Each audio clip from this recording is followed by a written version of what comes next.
بسم اللہ الرحمن الرحیم۔ السلام علیکم ناظرین، میں ہوں عرفان ہاشمی اور آپ کو پروگرام میں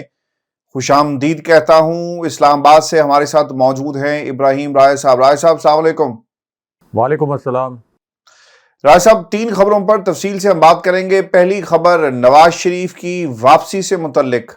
لندن میں کیا ڈیولپمنٹ ہوئی ہے، اس کی تفصیل اپنے سننے والوں کے ساتھ ہم شیئر کریں گے۔ اور پھر نون لیگ کے گھر میں سب سے بڑی بغاوت ہو گئی ہے اور اب مریم نواز کے لیے یہ کتنا بڑا مسئلہ بن گیا ہے، اس کا بھی حال احوال آج کی اس نشست میں اپنے سننے والوں کے سامنے ہم رکھیں گے۔ اور پھر رائے صاحب، خان صاحب کی ضمانت کے متعلق ایک بہت ہی بڑی خبر آ گئی ہے اور عدالتیں اس وقت ان کا مزاج کیا ہے اور وہ کیا سوچ رہی ہیں، اس کا بھی مکمل جو ہے احاطہ کریں گے آج کی اس نشست کے اندر۔ لیکن رائے صاحب، سب سے پہلے نواز شریف صاحب نے اتحاد ایئر ویز کی پرواز اب پکڑنی ہے، ٹکٹ کروا لی ہے۔ 21 کو وہ روانہ ہوں گے، 21 کو وہ لاہور پہنچیں گے اور اس سے پہلے جو ہے کہا یہ جا رہا ہے کہ انہوں نے سعودی عرب میں بھی انہوں نے قیام کرنا ہے۔ اچھا رائے صاحب، اس واپسی سے پہلے نواز شریف صاحب آبویسلی چاہتے یہ ہیں کہ انہیں ایک ایسا میدان دیا جائے جہاں پر وہ اپنی مرضی سے چوکے چھکے ماریں، اپنے نمبر پر جس پہ وہ بیٹنگ کرنا چاہتے ہیں اس نمبر پر وہ آئیں، اور سیاسی طور پر وہ ایک ایسا میدان چاہتے ہیں جہاں پر ان کا مد مقابل کوئی بھی نہ ہو۔ عمران خان کے مقدمات تیزی سے ان کا فیصلہ ہو، ان کو منطقی انجام تک پہنچایا جائے اور پھر پوری کی پوری جو بساط ہے ان کی مرضی سے بچھائی جائے۔ رائے صاحب، نواز شریف صاحب پاکستان 4 برسوں کے بعد آ رہے ہیں اور اب شاید یہ وہ پاکستان نہیں ہے جو آج سے 4 سال پہلے تھا۔ نواز شریف کا تو شاید لوگ نام بھی بھول گئے ہوں گے، اور نواز شریف پاکستان کی سیاست میں کیا کوئی اہمیت رکھتے ہیں، کہیں سٹینڈ کرتے ہیں۔ ہمیں یہ جو نئے اعداد و شمار ہے اس کو کبھی بھی بھولنا نہیں چاہیے۔ 2 سے 2.5 کروڑ وہ نوجوان جس نے پہلی مرتبہ اپنا ووٹ کاسٹ کرنا ہے، آج سے ٹھیک 4 سال پہلے یا 2017 کی جو سیاست کا جو بار بار حوالہ دیتے ہیں رائے صاحب، شاید انہیں یاد بھی نہ ہو کہ نواز شریف صاحب کا اس وقت سیاست کے اندر کیا رول تھا، ماسوائے اس کے کہ وہ 3 بار کے وزیر اعظم ہے۔ یہ بھی انہوں نے شاید کتابوں میں پڑھا ہو، لیکن اب یہ ڈیسائسو فیکٹر ثابت ہوگا۔ یہ نون لیگ کے گھر میں جو بغاوت ہوئی نا رائے صاحب، اس کی کہانی بھی ہم بتائیں گے آگے چل کر، لیکن نواز شریف صاحب کی اب پرواز پاکستان آنے کے لیے تیار ہے۔ میں یہاں پر لندن میں لوگوں سے بات کرتا ہوں نا جب، تو رائے صاحب ایک سوال جس کا جواب کسی بھی نون لیگی کے پاس نہیں ہے کہ نواز شریف کیا پاکستان میں آ کر اپنا کھویا ہوا مقام جس طرح کا وہ چاہتے ہیں، یا وہ مقام جو وہ چاہتے ہیں اسے حاصل کیا جائے، کیا وہ حاصل کر پائیں گے؟ اور جب ہم یہ سوال کرتے ہیں کہ یہ تو بتا دیں کہ آپ نے ڈیل کس سے کی ہے اور ڈیل کے مدرجات کیا تھے اور بدلے میں آپ کو کیا دیا جائے گا۔ راز صاحب، نواز شریف کا مقابلہ عمران خان سے، کیا یہ کہنا درست ہوگا، یا نواز شریف کو بغیر کسی کنٹینڈر کے، کسی مخالف کے میدان میں اتارنے کی تیاری کی گئی ہے؟ یور ٹیک آن دس رائے صاحب۔ دیکھیں ہاشمی صاحب، جی ایچ کیو اور عمران خان صاحب کے متعلق بھی ایک خبر ویورز کے ساتھ شیئر کرتے ہیں، لیکن پہلے نواز شریف کے متعلق اور عمران خان صاحب کے متعلق جو 2 اہم ترین پوائنٹ ہیں اور جو خبر کے اندر بڑی خبر چھپی ہے، اس خبر کو ڈسکس کرنا بڑا ضروری ہے۔ ایک تو آپ نے یہ کہا کہ نواز شریف نے اب یہ فیصلہ کر لیا ہے، اسی پلیٹ فارم پر ہم نے یہ بتایا تھا کہ نواز شریف اب یہ ایڈونچر کرنے کے لیے تیار ہیں، اگرچہ اسٹیبلشمنٹ ان کو اس بات کی گارنٹی دینے کے لیے تیار نہیں تھی کہ وہ جیل نہیں جائیں گے، اور اسٹیبلشمنٹ جان بوجھ کر یہ گارنٹی دینے کے لیے بھی تیار نہیں تھی کہ ان کو سپریم کورٹ سے کوئی ریلیف لے کر دیا جائے گا۔ اور اس کی وجہ یہ تھی کہ اسٹیبلشمنٹ کو یہ نہیں کہ عمران خان صاحب کو لانا چاہتی تھی یا نواز شریف کے ساتھ اسٹیبلشمنٹ کی کوئی مخاصمت ہے، اس کی وجہ یہ ہے کہ اسٹیبلشمنٹ اور شہباز شریف ایک پیج پر تھے، ایک پیج پر ہیں، اور دونوں نے مل کر کوشش کی، خاص طور پر شہباز شریف نے اسٹیبلشمنٹ کا کندھا استعمال کرتے ہوئے کوشش کی کہ نواز شریف کو یہ پیغام دیں کہ آپ نہ آئیں، اس وقت آپ کو گارنٹی ملنا مشکل ہے۔ لیکن نواز شریف یہ ایڈونچر اس وجہ سے نہیں کر رہے کہ وہ کوئی نظریاتی رہنما ہیں. اگر وہ نظریاتی رہنما ہوتے تو یہاں سے جیل سے فرار نہ ہوتے اور اس کے بعد 4 سال تک لندن میں نہ بیٹھے رہے ہوتے. وہ صرف اس وجہ سے آ رہے ہیں کہ انہیں یہ پتہ ہے کہ اگلا جو دھاندلی زدہ الیکشن ہے اس میں ان کے پرائم منسٹر بننے کا یہ آخری چانس ہے. اس کے بعد وہ تاحیات کبھی بھی پرائم منسٹر نہیں بن سکیں گے. یہ بات شہباز شریف کو بھی پتہ ہے. ایک چانس ہے اور ایک چانس کو دونوں بھائی اویل کرنا چاہتے ہیں. یعنی شہباز شریف چاہتے ہیں کہ میں پرائم منسٹر بنوں اور نواز شریف چاہتے ہیں کہ وہ پرائم منسٹر بنیں. اب جو آپ نے کہا کہ گھر کے اندر سے بغاوت ہو گئی شریف خاندان کے خلاف، یہ کیوں نواز شریف اتنا بڑا ایڈونچر کر رہے ہیں؟ یعنی ان کو یہ پتہ ہے کہ اس دھاندلی زدہ الیکشن کے نتیجے میں پرائم منسٹر بن سکتا ہوں، اس لیے وہ یہ ایڈونچر کر رہے ہیں. لیکن آپ یہ دیکھیں کہ جو شریف خاندان کا گھر ہے، نام نہاد گھر، نام نہاد سیاسی قلعہ، یہ سیاسی قلعہ عمران خان صاحب نے اس وقت فتح کر لیا تھا جب ضمنی الیکشن میں 4 میں سے 3 نشستیں عمران خان صاحب نے جیت لی تھیں. مریم نواز نے کیمپین کی تھی جعلی حکومت وفاق کی، یعنی شہباز شریف کے، اس نے پوری ریاستی مشینری استعمال کی. اس کے بعد الیکشن کمیشن مریم نواز کی بی ٹیم بنا ہوا تھا. پاکستان کا پورا قانونی نظام اور جناب باجوہ کی اسٹیبلشمنٹ عمران خان صاحب کے خلاف کام کر رہی تھی. لیکن عمران خان صاحب نے لاہور کا قلعہ نہ صرف فتح کیا بلکہ ان کو عبرتناک شکست بھی دی. اب ہاشمی صاحب دوسری جو ان کے ساتھ عبرتناک شکست ہوئی ہے اس کی بڑی دلچسپ کہانی ہے. یہ جو مریم نواز نے ایک چھوٹی سی گلی کے اندر جلسہ کیا ہے، ایک یہ چھوٹی سی پتلی سی گلی ہے، یہاں پر جلسہ کرنے کا مقصد یہ تھا کہ کسی طریقے سے کوئی ٹی وی کے لیے ویژولز اچھے بن جائیں، کوئی فوٹیج اچھی بن جائے،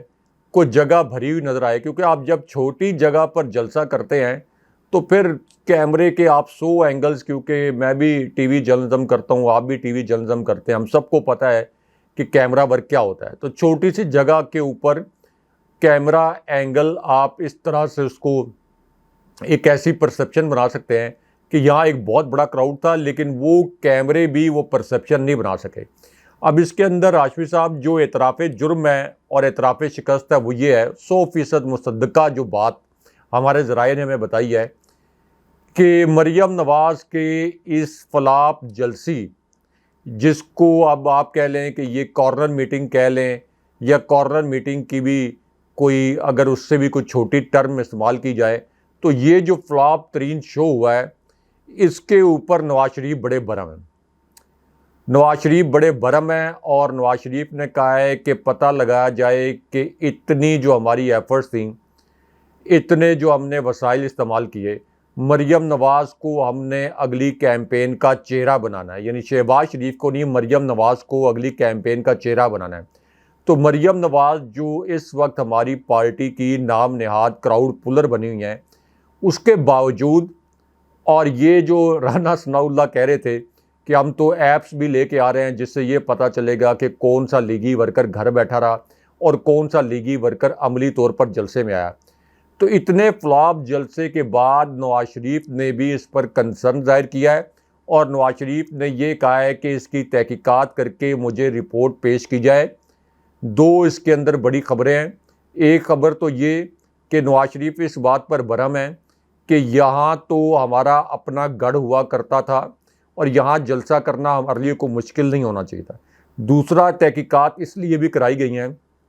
کہ کہیں یہ شہباز شریف کی سازش تو نہیں ہے. یعنی ایک مریم نواز کے متعلق تو سب کو پتہ ہے اور نون لیگ کے متعلق کہ اب وہ جلسہ تو کیا ایک سائزیبل آپ یہ کہہ لیں کہ کارنر میٹنگ کرنے کی پوزیشن میں بھی نہیں ہے، ایک علاقائی پارٹی بن گئی ہے. لیکن اس کے باوجود مریم نواز کا جلسہ ہو اور اگر وہ جلسہ کامیاب ہو جائے تو شہباز شریف کو تو سوٹ نہیں کرتا. تو کیا شہباز شریف کے کیمپ کے لوگ، جتنے لوگ ان کو لانے کی ذمہ داری دی گئی تھی، انہوں نے اپنی ذمہ داری پوری کی ہے یا نہیں کی؟ اور اس کے اندر ایک اور مزے کی بات کہ نون لیگ کے حمایتی صحافی، نون لیگ کے قریبی صحافی جنہوں نے اینٹی اسٹیبلشمنٹ لبادہ اڑا ہوا تھا اس وقت جب نون لیگ کی حکومت گئی، بعد میں وہی صحافی نگران حکومت میں وزیر بھی بن گئے، وہی صحافی انہوں نے بڑے یہاں پر عہدے بھی لے لیے،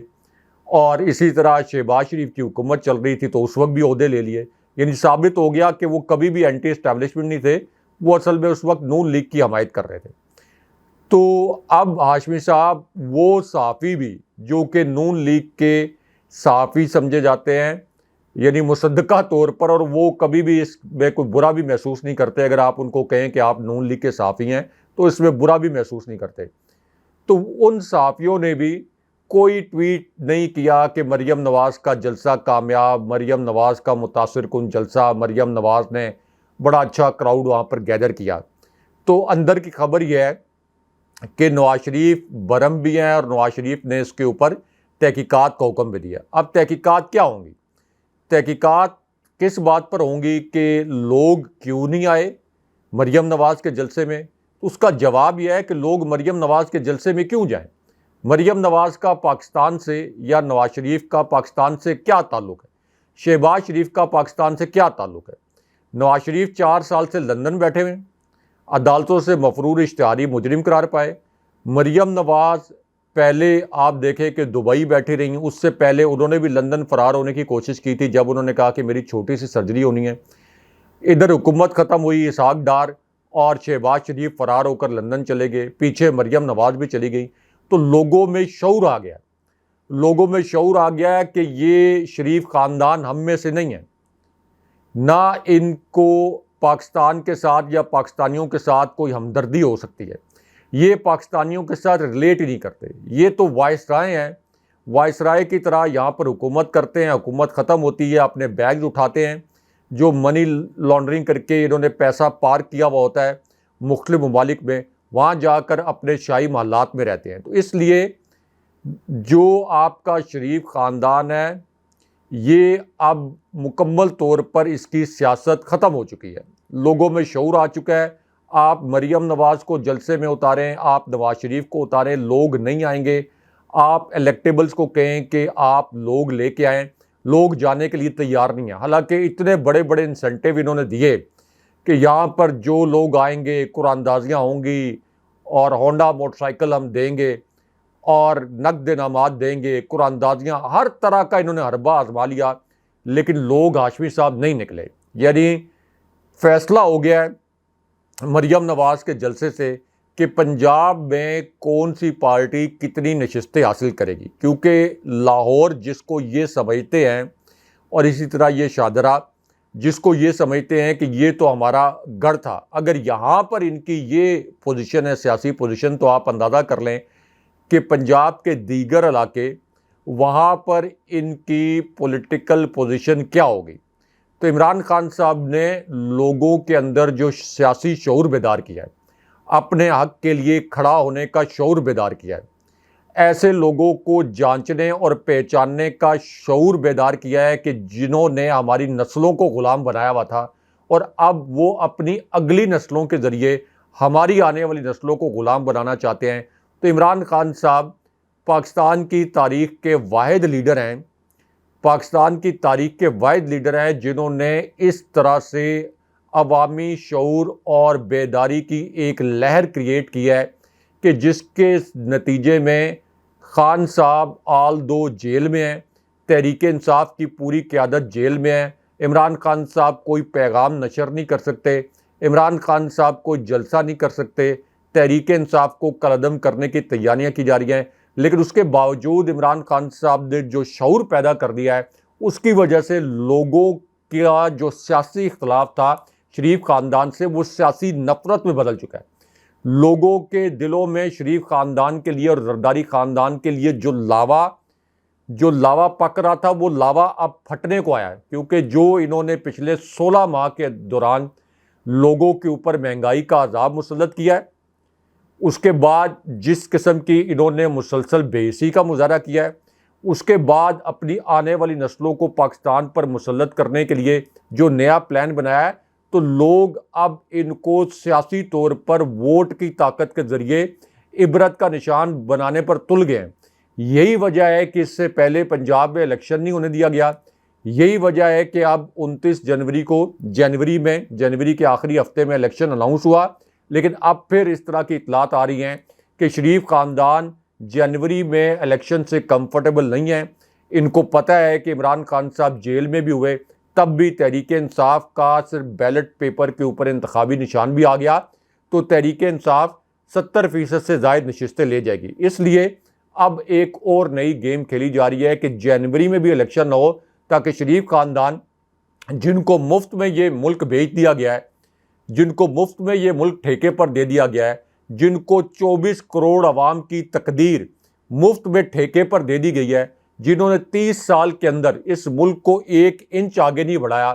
جن کی کرپشن کی فائلز کے متعلق اس سے پہلے کی فوجی قیادتیں مجھے میرے جیسے مزید صحافیوں کو بریفنگز میں بلا بلا کر یہ بتاتے رہے کہ یہ شریف خاندان کرپٹ ہے, زرداری خاندان کرپٹ ہے. اب صرف اور صرف انہی کو مسلط کرنے کے لیے جنہوں نے پہلے بھی ڈیلیور نہیں کیا, تو یہ جو پوری ہاشمی صاحب ایکسرسائز ہو رہی ہے, یعنی کہ الیکشن ڈیلے کیا جائے یا الیکشن کو رک کیا جائے, اس سے شریف خاندان کو تو شاید کوئی فائدہ ہو جائے کہ شریف خاندان اس رگڈ الیکشن کے نتیجے میں دوبارہ اقتدار میں آ جائے, لیکن یہ ریاست کو ناقابل یقین اس کے لیے دھچکا ہوگا, کیونکہ ریاست کے سینے پر ایسے زخم لگیں گے. ایک تو اس رگڈ الیکشن کی انٹرنیشنل ایکسیپٹنس نہیں ہوگی, دوسرا ہمیشہ جو الیکشن ہوتا ہے فری اینڈ فیئر وہ قوموں کے لیے نئی زندگی لاتا ہے, جو آپ کی کولیپس ہوئی اکانومی ہے اس کو نئی زندگی دیتا ہے. لیکن اگر رگڈ الیکشن ہو تو وہ ریاست کے سینے پر زخم لگاتا ہے اور حالات جو ہیں وہ پھر 1971 کے سانحات کی جانب جاتے ہیں. تو اس لیے یہ جو ہماری ناکام فراڈ اور فیلڈ ایک ریاست ہے, اس وقت جس قسم کے آگے آپ کو حالات نظر آ رہے ہیں, یعنی کہ فری اینڈ فیئر الیکشن نہ کروانا یا الیکشن میں غیر ضروری تاخیر کرنا, تو اس کے نتائج اگر کوئی یہ سمجھ رہا ہے کہ اس کے بعد کوئی سیاسی استحکام آئے گا, کوئی معاشی استحکام آئے گا, تو یہ پاسبل ہی نہیں ہے. یہ ان نیچرل ہے کہ 74% لوگ کسی اور جگہ پہ کھڑے ہوں اور کل ملا کر پی ڈی ایم کی 13 جماعتوں کا جو کرپٹ ٹولہ ہے, جس کو میں نے یا آپ نے کرپٹ نہیں عدالتوں نے کرپٹ کہا, ان کو جن کی ٹوٹل پریزنس جو ہے پورے پاکستان کے اندر 11-12% سے زیادہ نہیں ہے, تو ان کو زبردستی مسلط کرنے سے کبھی بھی ملک کے اندر سیاسی اور معاشی استحکام نہیں آئے گا اور انٹرنیشنل لیول پر بھی اس الیکشن کو کبھی قبولیت نہیں ملے گی. راج صاحب, یہ پہلی دفعہ نہیں ہوا, اس سے پہلے بھی ہم نے عمران خان کی جان کے جو دشمن ہیں وہ ہم نے کئی دفعہ ایکٹیو ہوتے ہوئے دیکھے اور انہوں نے حملے بھی کیے. خان صاحب پر اس سے پہلے بھی حملہ ہوا, ان کا ہیلی کاپٹر بھی خراب ہوا, اور اب درخواست آ گئی ہے بشرا بی بی صاحبہ کی طرف سے کہ عمران خان کو زہر دینے کی کوشش جو ہے وہ کی جا سکتی. اس خدشے کا اظہار کیا گیا ہے, اور کیونکہ گھر کے کھانے تک رسائی نہیں ہے اور کیا کھانا کھلایا جا رہا ہے کسی کو کچھ معلوم نہیں ہے, تو یہ ایک یقیناً عدالتیں اس کے اوپر کیا اپنا ریئیکشن دیں گی یا کیا فیصلہ دیتی ہیں, کیونکہ اس سے پہلے بھی گھر کے کھانے تک رسائی جو ہے وہ نہیں دی گئی تھی. بشرا بی بی نے یہ بھی کہا ہے کہ جیل مینول کے مطابق وہ سہولیات نہیں دی جا رہی جس کے وہ حقدار ہیں. شوہر کے ساتھ جیل میں غیر انسانی سلوک آئین کے آرٹیکل 9 اور 14 کی خلاف ورزی ہے. عمران خان کو جیل میں واک اور ایکسرسائز کی سہولت فراہم کی جائے, انہیں گھر کے کھانے کی اجازت بھی نہیں دی گئی جیسا ماضی میں قیدیوں کو سہولت دی گئی. اچھا, میرے لیے نا یہ سب سے بڑا جو سوال ہے رائے صاحب, عمران خان صاحب اس وقت مجرم نہیں ہے, ان کے اوپر الزام ہے. ایسے حالات میں کیا جیل کا مینول ان کے اوپر لاگو ہوگا, اور وہ مینول کیا کہتا ہے؟ آپ اگر کوئی مجرم ہونا تو پھر آپ کہہ سکتے ہیں کہ جناب مجرم کو گھر کے کھانے کی اجازت نہیں ہوگی اور وہی کچھ ملے گا جو جیل میں سے جو مینول کے مطابق ہے. لیکن یہاں پر کوئی الزام ثابت نہیں ہوا. توشہ خانہ کی سزا معطل ہو چکی ہے, باقی مقدمات میں عمران خان کو رکھا گیا جیل میں, لیکن کس بنیاد پر ان تمام سہولیات سے آپ کو دور رکھا گیا؟ یقیناً یہ ایک بدنیتی جھلکتی ہے اور عمران خان کے خلاف ایک سازش ہے جو تیار کی جا رہی ہے, اور اب ان کی جان کو بھی خطرہ ہے. چونکہ کسی مجرم کے ساتھ یہ سلوک تو ہو سکتا ہے, لیکن ایک ملزم جس پر صرف الزام ہو اور الزام ثابت نہ ہو, آپ کس بنیاد پر یہ سب کچھ کرتے ہیں؟ آپ کو لگتا ہے کہ عامر فاروق صاحب کو جوش آئے گا اور وہ کہیں گے کہ دیکھو یہ آئین اور قانون کے خلاف ہے اور ہم جو ہے وہ گھر کا کھانا الاؤ کر رہے ہیں؟ کیونکہ جو ان کی ضمانت کے حوالے سے جو آج ہمیں وائبس ملی ہیں وہ بھی ہم اس پہ بھی بات کرتے ہیں, لیکن what you make out of this Rai صاحب؟ عمران خان کے خلاف جو ایک پلاننگ اسے کہنا چاہیے پلاننگ کے علاوہ اور چیز ہمیں کوئی نہیں لگتی ہے؟ ہاشمی صاحب 3 دن پہلے عمران خان صاحب کے جو وکلاء خان صاحب کے ساتھ ملے ان میں سے ایک وکیل سے میری بات ہوئی. انہوں نے مجھے یہ بتایا کہ ہمیں یہ خدشہ ہے کہ عمران خان صاحب کے ساتھ سلو پوائزننگ کی جا سکتی ہے اور عمران خان صاحب کو زہر دیا جا سکتا ہے. میں نے اس خبر کو بریک کیا, میں نے اس کے اوپر وی لاگ بھی کیا, اور جب میں نے وی لاگ کیا تو پی ٹی آئی کے کچھ لوگ, نون لیگ کے لوگ تو ظاہر ہے کہ ان کو تو ہر وہ بات جو اس وقت حقائق پر مبنی بات ہے وہ ان کو اس وقت سوٹ نہیں کرتی, لیکن پی ٹی آئی کے لوگوں نے بھی کہا کہ یہ تو بڑی سینسیشنل قسم کی بات کر دی آپ نے, اور اس کے اندر کیا حقیقت ہو سکتی ہے. اس طرح سے لوگوں کو ایک طرح سے ان کی دل آزاری ہوتی ہے یا لوگ خوف کا شکار ہو جاتے ہیں کہ ان کے جو لیڈر ہیں ان کو زہر دیا جا سکتا ہے. لیکن اگین ایک صحافی کا کام یہ ہوتا ہے کہ جتنے مرضی تلخ حقائق ہوں وہ حقائق اپنے ویورز کے سامنے لے کر آئے, چاہے وہ کسی فریق کے لیے. اچھا, میں نے راجہ صاحب دیکھا ہے کہ یہ آپ کی خبروں سے اکثر ناراض ہو جاتے ہیں, بعد میں انہیں ماننا پڑتا ہے. تو اس کے بعد آج بشرا بی بی صاحبہ نے باقاعدہ اسلام آباد ہائی کورٹ کے اندر یہ درخواست دائر کی ہے کہ عمران خان صاحب کو جیل کے اندر جو کھانا دیا جا رہا ہے وہ غیر محفوظ کھانا ہے, اور کھانے کے اندر خدشہ یہ ہے کہ ان کو زہر دیا جائے گا. یعنی جو بات ہم 3 دن پہلے بتا چکے ہیں جس کے اوپر پی ٹی آئی کے لوگ بھی ناراض ہو رہے تھے, تو بشرا بی بی صاحبہ جو کہ ظاہر ہے کہ سب سے زیادہ اس وقت عمران خان صاحب کے قریب ہیں, ان کی رفیق حیات ہیں, تو انہوں نے یہ بات اگر وہ اسلام آباد ہائی کورٹ میں لے کر گئی ہیں تو اس کا مطلب یہ ہے کہ بشرا بی بی صاحبہ کی جو ملاقات یا جو وکلاء عمران خان صاحب سے مل کر آئے ہیں تو وہاں سے ڈائریکٹلی یہ بات کنوے ہوئی ہے, اور یہ بڑا سیریس میٹر ہے. کیونکہ ہاشمی صاحب اس وقت تو سلو پوائزننگ کے لیے ایسے ایسے طریقے ایجاد ہو گئے ہیں کہ سلو پوائزننگ کو بعد میں پروو کرنا بھی بڑا مشکل ہو جاتا ہے. یعنی سلو پوائزننگ کر کے آپ کو دل کا دورہ پڑوایا جا سکتا ہے, آپ کو دماغی طور پر مفلوج کیا جا سکتا ہے, اور بعد میں پاکستان جیسے ملک میں تو آپ ثابت ہی نہیں کر سکتے, کسی بھی صورت آپ ثابت نہیں کر سکتے. اور دوسری بات یہ ہے جو آپ نے کہا کہ جیل مینول کے مطابق, وہ بات ٹھیک ہے کہ عمران خان صاحب کی توشہ خانہ کیس میں تو سزا معطل ہو چکی ہے اور سائفر کیس میں تو ابھی فیصلہ آیا ہی نہیں ہے, تو عمران خان صاحب کا جو سٹیٹس ہے وہ مجرم کا نہیں, یعنی نام نہاد جو بوگس ترین کیسز ہیں ان میں بھی مجرم کا نہیں ملزم کا ہے. لیکن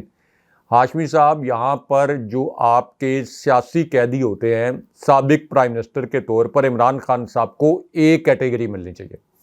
نواز شریف پر جرم ثابت ہو گیا تھا, احتساب عدالتوں نے ان کو سزائیں سنا دی تھی, یعنی ٹرائل ان کا مکمل ہوا, احتساب عدالتوں نے ان کو سزا سنا دی, اس کے باوجود ان کے گھر سے کھانا آتا تھا, اس کے باوجود پورا دن ملاقاتی ان کے ساتھ ملتے تھے, وہ خود لسٹ بناتے تھے کہ آج فلاں فلاں کارکن فلاں پی ایم ایل این کا رہنما مجھ سے ملے گا. 2 لان ان کو میسر تھے, یعنی ایک کیٹیگری کی جیل 2 لان میسر تھے, 2 مشقتی میسر تھے نواز شریف. اور اس وقت کہا گیا کہ چونکہ وہ سابق پرائم منسٹر ہیں تو یہ سب کچھ ان کا استحقاق ہے. ان کے کمرے میں اے سی بھی تھا, اور ان کے متعلق عمران خان صاحب نے, آپ کو یاد ہوگا کہ نیو یارک میں واشنگٹن ڈی سی میں ایک تقریر بھی کی تھی کہ یہ نواز شریف تو اتنی پرتعیش قسم کی جیل کاٹ رہے ہیں تو میں واپس آ کے ان کا اے سی اترواؤں گا. اٹیچ بات کی سہولت بھی نواز شریف کو میسر تھی, اور بہترین قسم کا بیڈ روم. لیکن عمران خان صاحب کو یہاں پر بی کیٹیگری میں بھی پہلے خبر چلوائی گئی کہ بی کیٹیگری میں عمران خان صاحب کو رکھا گیا ہے, لیکن اصل میں عمران خان صاحب کو سی کیٹیگری میں رکھا گیا. سی کیٹیگری کا مطلب یہ ہے کہ عمران خان صاحب جن حالات میں اٹک جیل میں تھے اسی قسم کے حالات میں رکھا گیا, لیکن عمران خان صاحب کو اٹک جیل میں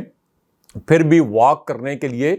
بعد میں, یعنی جس بیرک میں تھے وہ, تو بعد میں ان کے لیے تھوڑا سا یہ آپ کہہ لیں کہ واک کرنے کے لیے جگہ تھی. لیکن یہاں جو ان کو رکھا گیا ہے یہاں پر تو ان کے واک کرنے کی بھی جگہ نہیں ہے, ان کو واک کرنے کی اجازت بھی نہیں دی جا رہی. اس کے بعد اسی طرح پی ٹی آئی کے جو ایک وکیل ہیں ان سے میری بات ہوئی,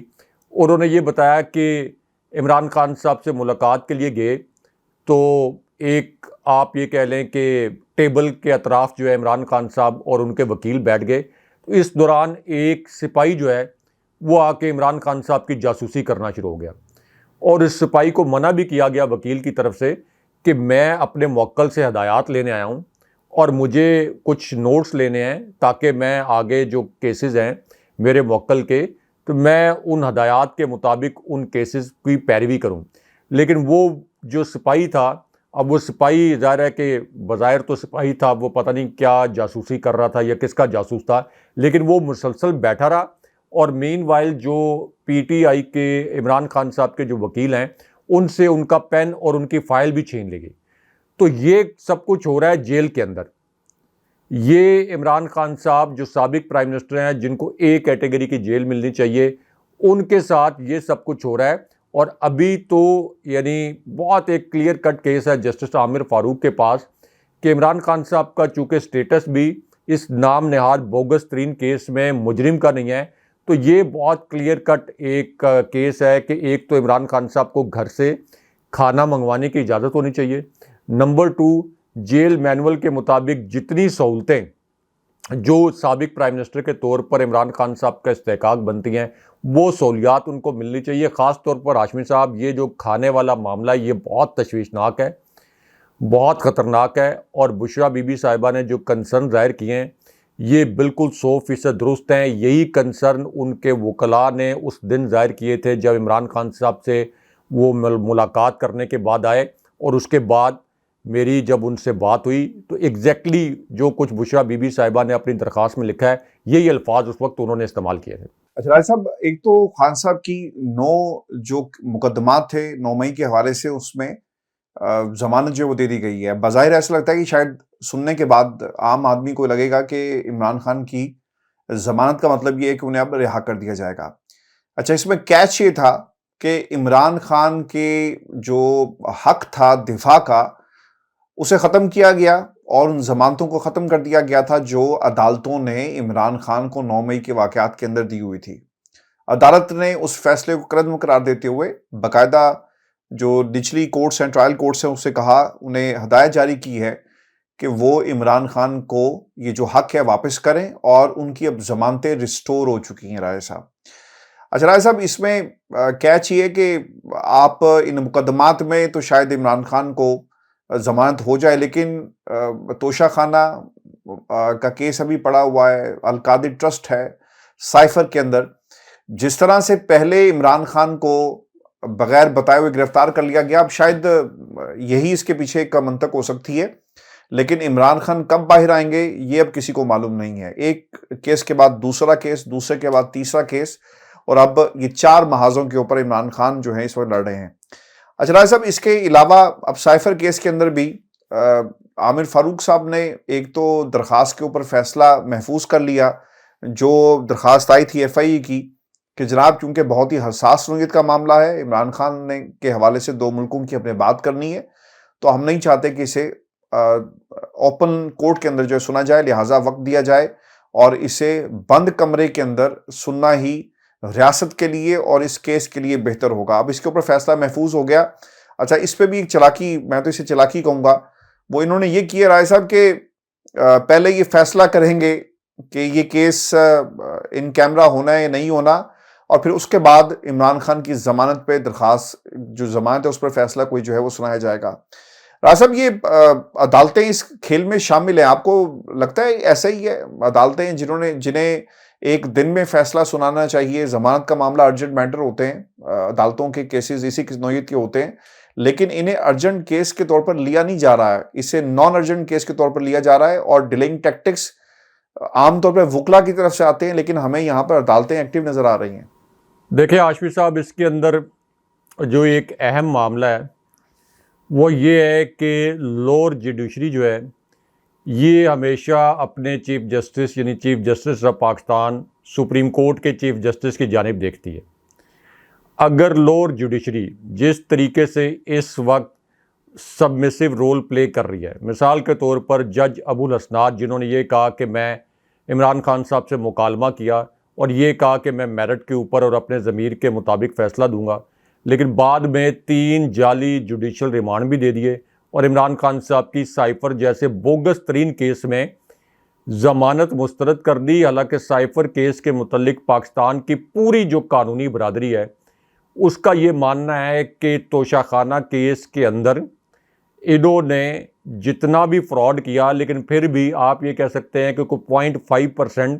یہ کہہ سکتے تھے کہ ہم نے اپنی جانب سے کچھ جان ڈالنے کی کوشش کی. لیکن سائفر کیس تو ایک open and shut bogus case ہے. لیکن جس طریقے سے عمران خان صاحب کی ضمانت میں تاخیر کی جا رہی ہے، یہ اصل میں جسٹس فائز عیسیٰ کی ساکھ پر اور ان کی عدلیہ کی ساکھ پر یہ سوالات کھڑے ہو رہے ہیں. جس طریقے سے جج ابو الاسناد نے عمران خان صاحب کو عدالت میں پیش کیے بغیر پہلا جو جوڈیشل ریمانڈ دیا، یہ بھی اس وقت پاکستان کی عدلیہ پر، یعنی جسٹس فائز عیسیٰ کی سربراہی میں چلنے والی عدلیہ کی ساکھ پر ایک سوال ہے. اب جسٹس عامر فاروق جیسے اسلام آباد ہائی کورٹ کو ایک طرح سے انڈائریکٹلی ہدایات دی تھی سپریم کورٹ نے، جب عمران خان صاحب کے متعلق کیس کو نہیں سنا جا رہا تھا تو اس وقت ایک انڈائریکٹلی کہا گیا تھا کہ ہم 1-2 دن دیکھیں گے کہ اسلام آباد ہائی کورٹ کیا فیصلہ دیتی ہے. تو اگر یہ کیسز، یعنی اس کیس کے اوپر ضمانت کا فیصلہ، خاص طور پر یہ جو سائفر کیس ہے، اگر یہاں پر مزید تاخیر ہوتی ہے، کیونکہ جسٹس عامر فاروق کے متعلق تو میں یہ کہتا رہا ہوں، اور دوبارہ سے جو کورٹ رپورٹر ہیں جو جسٹس عامر فاروق اور اسلام آباد ہائی کورٹ کی پروسیڈنگز کور کرتے ہیں، ان سب کا تاثر یہ ہے کہ جسٹس عامر فاروق سے بروقت انصاف کی توقع کرنا اور میرٹ کے اوپر فیصلوں کی توقع کرنا یہ کوئی زیادہ مناسب نہیں ہوگا. یعنی ان کو کوئی زیادہ توقع نہیں ہے کہ جسٹس عامر فاروق وقت پر بھی فیصلہ کریں گے اور انصاف کے مطابق اور میرٹ پر فیصلہ کریں گے. لیکن جوں ان فیصلوں میں تاخیر ہوگی، الٹیمیٹلی یہ ساری جو ساکھ ہے، اس کے اوپر جو داغ ہیں، یہ جسٹس فائز عیسیٰ کی ساکھ داغدار ہوتی چلی جائے گی. کیونکہ یہ 1 سال کا ٹینیور ہے ہاشمی صاحب، 1 سال کا ٹینیور ہے. آرمی چیفز کے 3 سال کے ٹینیور ہوتے ہیں، وہ 6 سال میں بدل جاتے ہیں، اور کئی مرتبہ تو پاکستان کے اندر تاریخ رہی ہے کہ 11 سال میں بدل گئے. لیکن وہ 11 سال بھی گزر گئے نا، وہ 11 سال. اس سے پیچھے آپ دیکھ لیں کہ جناب باجوہ کا 6 سال کا دور بھی گزر گیا. تو جسٹس عامر فاروق ان کی بھی ایک ٹینیور ہے، وہ بھی پورا ہو جائے گا. اسی طرح جسٹس فائز عیسیٰ کا 1 سال 1.25 سال کا ٹینیور ہے، وہ پورا ہو جائے گا. جسٹس بندیال صاحب آپ دیکھ لیں کہ بدنامی لے کر اور اپنی ساکھ کو داغدار کر کے چلے گئے. ہومیوپیتھک قسم کے فیصلے کرنے کے حوالے سے ان کا نام تاریخ میں لکھا جائے گا. ویسے آپ دیکھ لیں کہ جسٹس بندیال صاحب جب سے گئے ہیں، کوئی ایک مرتبہ بھی کہیں ان کا تذکرہ آیا ہے کسی ٹاک شو میں، کسی وی لاگ میں، یا کہیں پر عام کوئی لوگ ڈسکس کر رہے ہوں کہ جسٹس بندیال نے فلاں فیصلہ بہت اچھا دیا تھا. تو اس لیے یہ اصل میں جسٹس فائز عیسیٰ کا امتحان ہے. میں اعتزاز احسن کو سن رہا تھا، وہ یہ کہہ رہے تھے کہ سپیریئر کورٹس میں عمران خان صاحب کا جو کیس ہے سائفر کیس، یہ جب بھی لگے گا، اگر میرٹ پر فیصلہ ہوگا تو 2 گھنٹے کے اندر عمران خان صاحب کی ضمانت ہوگی. آلریڈی یہ ضمانت تاخیر کا شکار ہے، اور کتنا اس کو تاخیر کا شکار کریں گے. لیکن جیسے جیسے اس میں تاخیر ہوگی، آبویسلی یہ جسٹس فائز عیسیٰ کی عدلیہ اور ان کی ساکھ پر سوال کھڑے کرے گا.